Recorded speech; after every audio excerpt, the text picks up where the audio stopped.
Hey there, this is Joker. Welcome back to another video. This video today, I am just going to give out my my thoughts and opinions on the closed network test for Sonic Racing Crossworlds.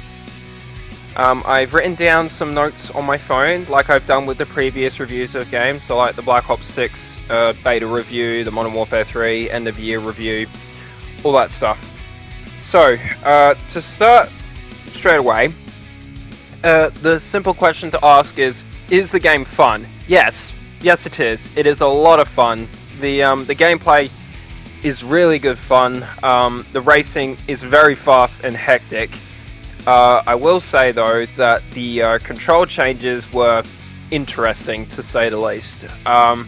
So instead of it being like how the controls were in Team Sonic Racing, you know, R2 to accelerate, L2 to brake or drift, they changed it to be X to accelerate and L1 to... wait, that was to use items, I think. I don't know, I don't remember the new controls for Sonic Racing Crossworlds because, thankfully, in the game, there is an option when you pick your character to change the controls back to Team Sonic Racing controls. That's highly appreciated because I am more used to the controls of Team Sonic Racing than I am to this new game. And when the game does fully come out, I think I will stick with Team Sonic Racing controls. Because it's just more, I guess, modern controls, you could say. I mean, I think they're trying to go for this is like a old like arcade racing game like Mario Kart or something like that, because this is clearly, this game is competing, it is doing its best to compete against Mario Kart compared to the previous Sonic Racing games, because it feels a whole lot more like a Mario Kart game than it did before. Though I will get into some more things about this game to point out. The races in the game so far with the select few tracks that they had, so the tracks they had in the beta of the network test, they had Ocean Palace, they had E-Stadium, Water Palace, Wonder Museum, and Rainbow Garden. I think that was all the tracks? Yeah, if I recall correctly, I think that's all the tracks. So those were all the base tracks that they had in the game, and then they also had the Crossworlds like warp ring mechanic as well, which had Dinosaur Jungle, Kraken Bay, Magma Planet, very original name, and I think there was another one, but I forgot. And I also forgot one of the other tracks that was like one of the main tracks is Metal Harbor from Sonic Adventure 2. But yeah, I think there was only... yeah, actually, now I think about it, I think there were only 3 Crossworld locations, which is not much. Oh wait, no, there was also Bingo Highway from Sonic and Sega All-Stars Racing. It was a portion of the track from that game. But one of the gripes I do have to say about this game is that the racetracks are way too short. Like, races can finish, like, in like 2 minutes because of how short the tracks are. So in lap 1 you do like basically half of the track of the like main track, and then you get sent into through the warp ring, and basically that Crossworld like portion of the track, that's lap 2, and then lap 3 is a full lap of the track again, but they're so short, including the Crossworld portions. They're way too short. I think for the final release, I'm hoping this is the case, that the tracks are longer, because yeah, these races finish very, very quickly. And I also think that the Crossworld mechanic that they've been, you know, heavily advertising for the game is not going to be a major selling point for the game. Like, if they are going to do that, they need to make some bigger, like, tracks, and bigger, like, Crossworld locations, and bring back some old locales as well. I'm going to take a gander and say that there are going to be some remakes from All-Stars Racing Transformed and Team Sonic Racing when the game fully releases. But so far, that's my thoughts on the circuits in the game. One great feature that they brought back from All-Stars Racing Transformed is, as I've just said it, it's the transformations of the vehicles. So in certain parts of the tracks, your car can transform into a plane or into a boat. I say they transform into them. They don't actually. It's usually actually just the wheels of the car transform into something that utilizes like the air or the water. And the controls are again different to All Stars Racing Transformed. The flight controls are pretty similar to All Stars Racing Transformed, but the boat controls are a bit different, as in you don't actually drift in a boat anymore, so they've made it a bit less like you're driving a car on water. So what the boat does instead is that if you hold down the drift button, it will actually jump into the air, and then you can do a couple air tricks and then get your boost that way. One thing else to point out is that they've changed the way that startups work now. So in All Stars Racing Transformed and in Team Sonic Racing, you would start the race and the countdown would appear, and you would have to tap the accelerator at the right time to charge up your boost, and then if you did it correctly, you would get like a super like speed boost and like just shoot off of the start line. So they've changed it now to just being kind of like how the most recent comparison I could say, Need for Speed Unbound, where if you have the notch at the top of your screen at the right point, you get a better start compared to other cars. So you would get a bigger boost depending on where the little notch is at in your startup, which I think that's nice. But I think I wouldn't have mind if they brought back the startup boost from Team Sonic Racing and All Stars Racing Transformed. Feels like there was a bit more skill to doing those ones. What else do we have here? There is a vehicle customization in this game, which is highly appreciated, making it less identical to Mario Kart. Then again, there is vehicle customization in a Mario Kart, but it's not to the same level as what Sonic Racing Crossworlds is doing. So you can choose your front of your car, you can choose your back of your car, and you can also choose the wheels for your car. Granted that all these cars are set to like certain like vehicle types. So you got the speed type, you got the acceleration type, and you've also got the power type. I think there might be more like types coming into the game later on, because in the customization menu there were the 3 types, and then there was a third one that was completely blocked off.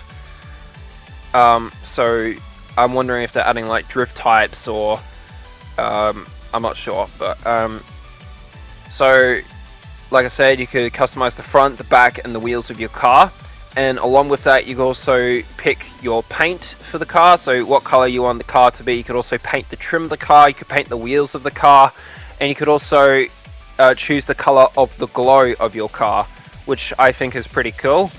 There's a lot of options to choose from when it comes to each customization of the car, since you got 3 separate layers in each portion of painting the car, as well as different paint types that you can pick from. So you can, if you want to make the car metallic, you can make it metallic. If you want to make it matte, you can make it matte. If you want to make it glossy, you can make it glossy. If you want to make it pearlescent, you can make it pearlescent. If you want to make it literal rubber, you can make it rubber.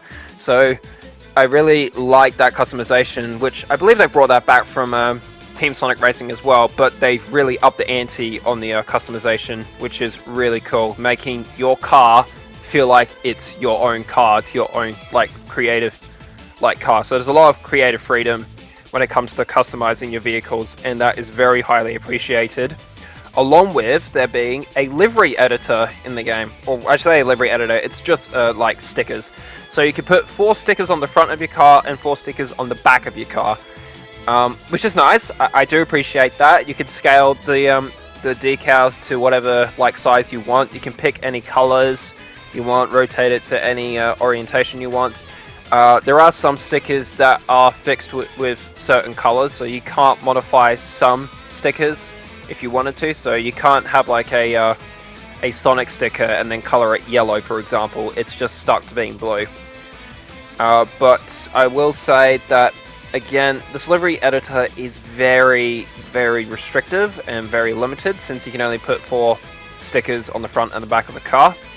So for one thing is you cannot overlap stickers on top of another sticker. So if you wanted to have like, for example, you wanted to put like a stripe down the middle of your car, but you also wanted to put something on top of that stripe, you can't do that. It's unfortunately a bit restrictive there, and I hope for the final release they remove that restriction, because if they did that, I think there'll be a whole lot more creative freedom into customizing the liveries of your car.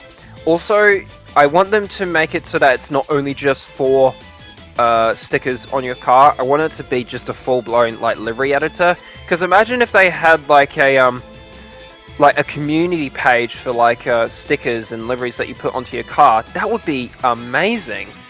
Like following into those footsteps of like Need for Speed's like community, like livery editor, the Crew, Forza. That would be amazing. Granted, this is a Mario Kart clone, so you know they probably don't have to go too over the top when sorting out the liveries on vehicles. But just imagine, that would just be fantastic, because I do like creating liveries on cars, and I did what I could with the livery editor in this game. I mean, it's not the best thing in the world, but I was happy with what I created.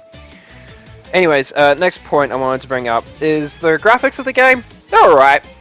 They're not outstanding. They're not like they're not like super realistic or anything like that. The graphics are nice. It reminds me of an arcade game, like one of the games you would see like at the cinema. That's what it reminds me of. And bringing up that point, I shouldn't be too surprised about it, because according to some posts, particularly from a channel called Tails Channel, Sonic Racing Crossworlds is being developed by a development team that also works on arcade games. So the one that they gave an example for was the Initial D arcade games. And the way I've been playing Sonic Racing Crossworlds, it definitely feels like that. It definitely feels like an arcade game that you would see like at a movie theater or at the arcade. And that's not a bad thing. It's good. It's good. I appreciate that. That probably explains why the racetracks are so short, because they're thinking, oh, maybe we're making an arcade store. And it's like, no, it's a full-fledged like console release. Yeah, I like that style. The animations for it are quite nice too. Like, I do like the animations the characters do, especially when they're performing tricks. But then again, the only character I played as in the game was Sonic. But you could also pick other characters like Tails, Knuckles, Shadow, Eggman, Omega, Cream the Rabbit, and Zaz from Sonic Lost Worlds. There was like 9 characters available to play as in the network test, and when the full game comes out, it seems that there's going to be 28 characters, which is really cool, and apparently many more to come after that, which is exciting. Because the game is getting a season pass, and if you get the deluxe edition, you get the characters from Sonic Prime, because you know they're gonna have a reason for you to pre-order their game. So that's cool. The one gripe that I I'm not like particularly happy about. I'm kind of shocked about it, honestly. Is that I actually don't like the music. I don't know what it is with the music in this game, but it just doesn't sound like it belongs into a Sonic racing game, if that makes sense. It sounds like it's doing its best to make a Mario Kart soundtrack. I just want to see a bit more electric guitar in the soundtrack, just like they did with Team Sonic Racing. Team Sonic Racing's soundtrack was phenomenal, and I get that Team Sonic Racing wasn't the best received Sonic Racing game, but I really enjoyed it. But yeah, the music in this game, I just don't like it. The only thing I really like about the music in the game so far is the main theme. It sounds very triumphant, exciting, really gets you pumped up to play the game, but the rest of the music, especially in the races, I don't like it. It just does not suit a Sonic Racing game. Like, for example, they have water palace from Sonic Rush in this game, and the music is nothing like you'd think it'd be. You'd think it would be the constant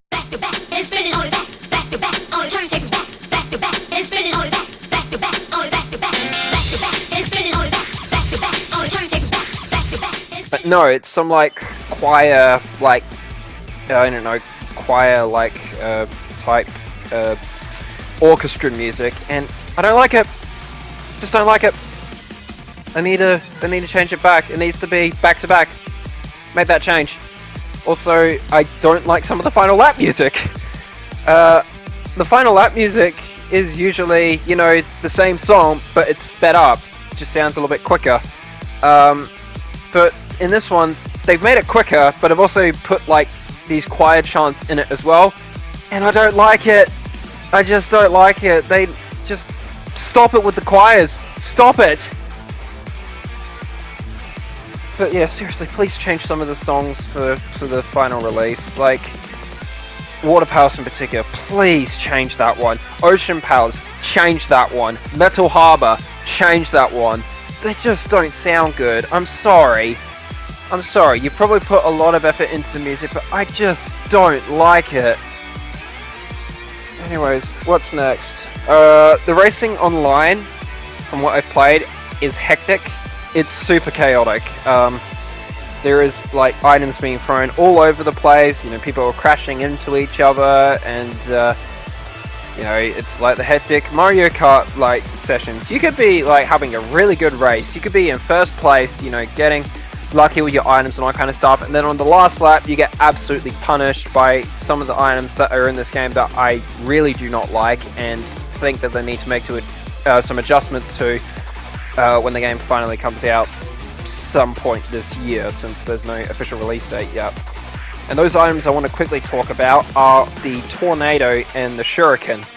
So, the Tornado is a pretty broken item that you can get when you're higher up in positions. What it does is when you activate it, it forms around your car, and anyone that comes near you will get hit by that tornado and like lose some speed. And also, if you time it correctly, you can actually defend yourself from items. So it's a good item to use to block other players' attacks. And the Shuriken is also quite an annoying one, since it's basically like a red shell. So it locks onto a player, and when it locks onto them, it will slice into the back of their car and chop the back half of the car off, causing the car to slow down, and you lose a lot of speed from that as well. And yeah, I don't like these two items. They're annoying. What else is there?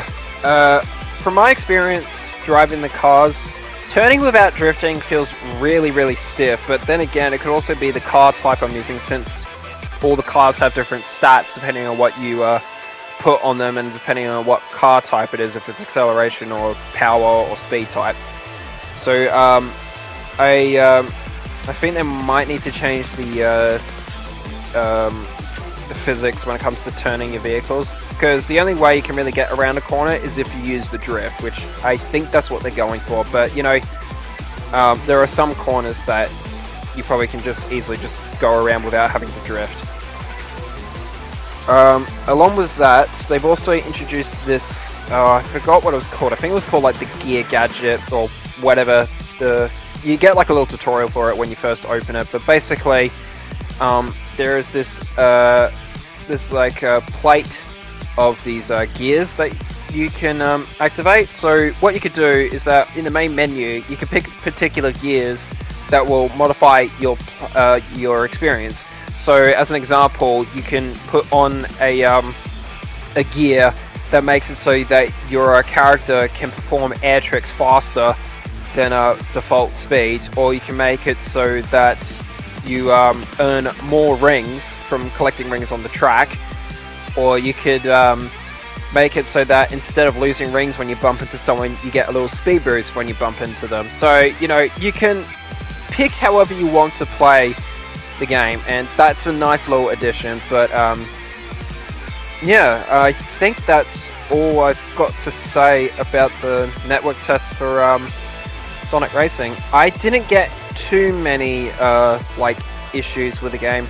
There were a couple times where I had a network error and the game just disconnected. My first race, as I was about to start, when I first played this game, I did get a connection issue, but after that, not really, except for on the last day of the closed network test, I did get a couple of network errors, but that's fair enough. I mean, it's the final day of the network test. They're ironing out the last bits of the network test, and yeah, so I think that will do it for this review on Sonic Racing Crossworlds. Currently, I did say in my notes that I would give this game a 7 out of 10, or this network test a 7 out of 10, but I also feel like it shouldn't be able to give a rating on the game just yet, because the game's not fully out yet. So, so far, I won't give that 7 out of 10 rating. I'll just say that the game is a lot of fun, it is looking very promising, and I'm looking forward to its final release,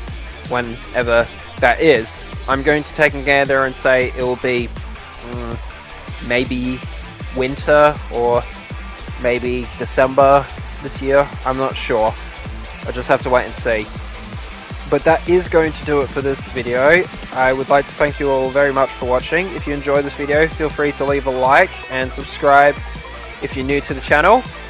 Leave a comment down below if you partook in this network test, and let me know your thoughts on the game as well, and how you're feeling about it, and if you're looking forward to its final release. Until then, I'll see you all in the next video.